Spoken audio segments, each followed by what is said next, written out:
রোজার প্রথম দিনে জমজমাট থাকে পুরান ঢাকার চকবাজার। আমরা জানি ইতোমধ্যেই আমাদের চকবাজারকে ইফতারকে কেন্দ্র করে কিন্তু ছোট থেকে বয়স্ক সবারই একটা আগ্রহ থেকে থাকে এবং এখন এই সময়ে এসে কোন কোন সামগ্রী আসলে সবচেয়ে বেশি সেখানে উঠেছে ইফতারের সামগ্রী, এবং সে বিষয়ে আমাদের সহকর্মী আসাদ ভুঁইয়া আমাদেরকে জানাবেন নিশ্চয়ই।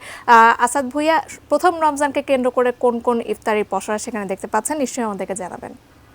আমরা এই মুহূর্তে রয়েছি রাজধানীর চকবাজারের বিখ্যাত ইফতারের বাজারে। আপনি জানেন 400 বছরের পুরনো এই ঐতিহ্য চকবাজারের ইফতার বাজার। আমরা আজকে জোহরের নামাজের পর থেকে দেখেছি পুরো বাজারে কিন্তু ক্রেতা বিক্রেতার সমাগম রয়েছে। তবে আমি প্রথমে এসে যে বিষয়টির মধ্যে যে বিষয়টিতে সবচেয়ে বেশি আকর্ষণ অনুভব করেছি সেটি হচ্ছে যে আস্ত খাসি।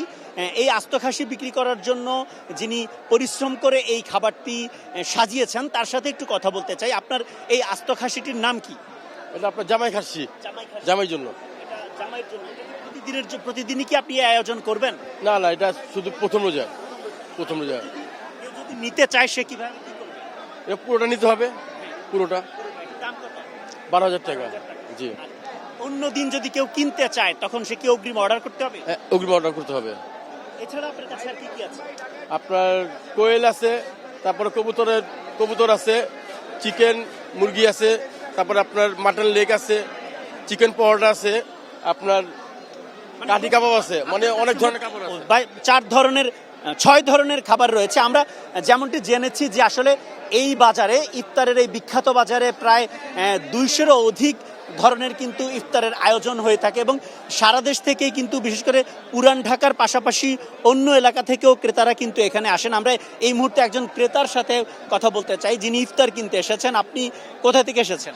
জি, আমি পুরান ঢাকা লালবাগ থেকে এসেছি। আমার ব্যবসা এখানে চকবাজারে। আলহামদুলিল্লাহ, আমাদের এটা অনেক ঐতিহ্যবাহী এই চকবাজার ইফতার বাজার। আজকে প্রথম রমজান, সবাইকে রমজান মোবারক।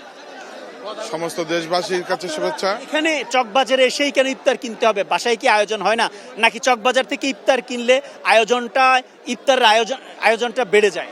জি, অবশ্যই চকবাজারের ঐতিহ্যবাহী একটা ইফতার বাজার। এখানে নানা রকম, যেটা সচরাচর সবসময় বাসায় হয় না, সেটা এই চকবাজারে পাওয়া যায়।